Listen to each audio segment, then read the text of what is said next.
Thank you, Mr. Chairman. Governor Noem, welcome. Congratulations on your nomination. I'm delighted to see you here. I do notice the chairman of the Ways and Means Committee is over your shoulder there. I'd have to question your judgment about who your friends are based on that.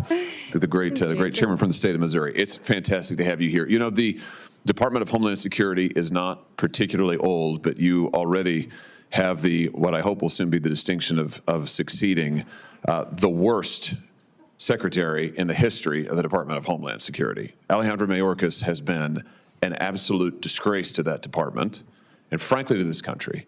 And I'm delighted to see you willing to step up and serve. Let me just ask you something. I repeatedly asked your predecessor when he sat where you're sitting whether the southern border was secure. And he repeatedly told me under oath, it is secure, Senator. And he repeatedly said under oath, our policies are working, Senator, meaning the Biden administration policies that, of course, gave us this devastating open border. So let me just ask you, is the southern border secure as we find it today? Senator, no, the southern border is not secure today, but in just 3 days, we will have a new president in this country, President Donald J. Trump, and he will secure our border. That is refreshing candor. I'm glad to hear it. Let me ask you about a young man from my state. This is Travis Wolf, who's 12 years old when he was killed just over a year ago by an illegal migrant who mowed him down, and I choose my words carefully, mowed him down in a motor vehicle, hit him head on, doing 75 and a 40, killed him. Others were severely injured. Just yesterday, a witness sitting where you are sitting today told this committee that migrant crime is, and I quote, not an actual concern. Not an actual concern. In a hearing before this committee advising us to drop the Lake and Riley Act and not focus on migrant crime.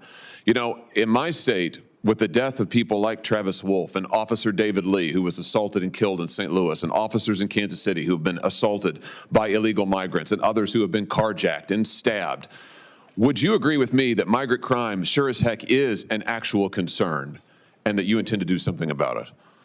Yes, Senator, absolutely. And I am so sorry about Travis and my prayers go out to his family. I can't even imagine what that is like. And thank you for telling his story, because there's so many families in this country that have that same story.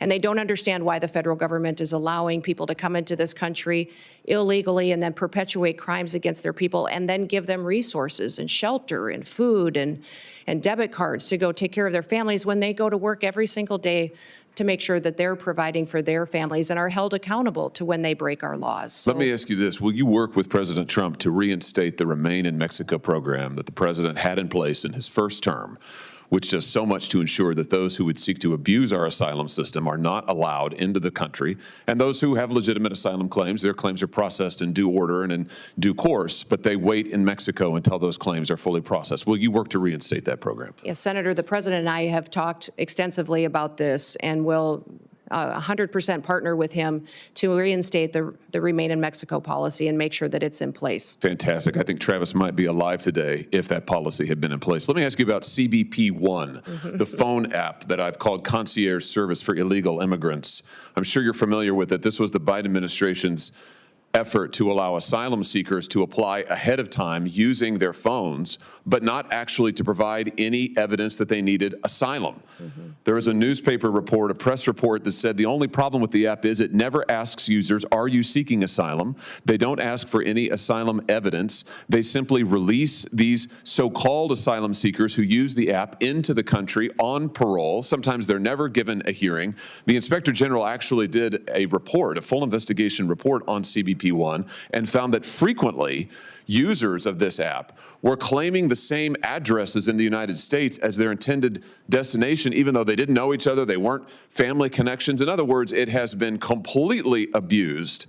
And the idea that the federal government would pay for this kind of concierge service for illegals, I think, is outrageous. Will you end the use of the CBP One app? Yes, Senator, if confirmed, and I have the opportunity to be secretary on day one, CBP One will be shut down. There's data and information in there that we will preserve so that we can ensure we know who's coming into this country and who's already here.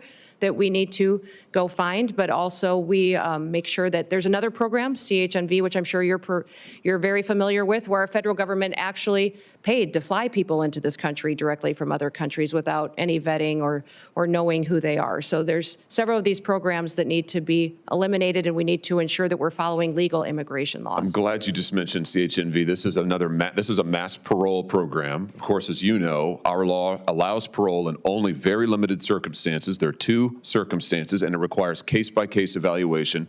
The present administration, soon to be gone, has granted mass parole in direct defiance of the law, not case-by-case evaluation. The CHNV program is one of those instances. Will you put a stop to this abuse of our parole law and our asylum system? Yes, we will go back to case-by-case evaluation of these parole cases and ensure that we have more resources, if you will partner with us, to make sure that our legal immigration system is fully utilized, that we have more judges, more immigration courts, so that we can process people legally and make sure that they are going through that process rather than, like Joe Biden has done, use this as an excuse to allow people to come into our country with no consequences. Let me ask you about another low light, not a highlight, but a low light of this last administration and DHS.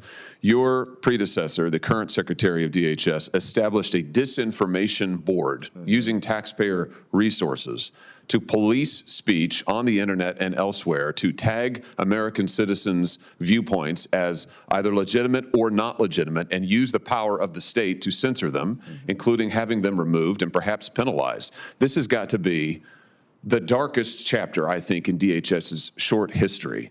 He eventually withdrew the board under intense criticism, but has never fully repudiated it and never promised not to do it again. Will you pledge to us here today that under your leadership, there will never be a disinformation board or anything like it at DHS, and you will be a champion for the free speech and First Amendment rights of all Americans? Yes, Senator, there will not be a board such as that under my leadership at the Department of Homeland Security. Fantastic. Absolutely. Let me ask you in my remaining seconds, just one more thing about the Secret Service. You've mentioned this, and I'm so glad that you did. This committee, and it has been bipartisan, this committee has done bipartisan work on the attempted assassinations, or the assassination attempts, I should perhaps say, of the former president, soon to be the future president, soon to be the president, President Trump.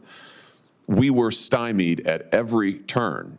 And I should use the present tense. We are currently being stymied at every turn by the current Secret Service leadership and, frankly, by the leadership of DHS, who have refused to turn over documents, who refuse to make people available for interviews.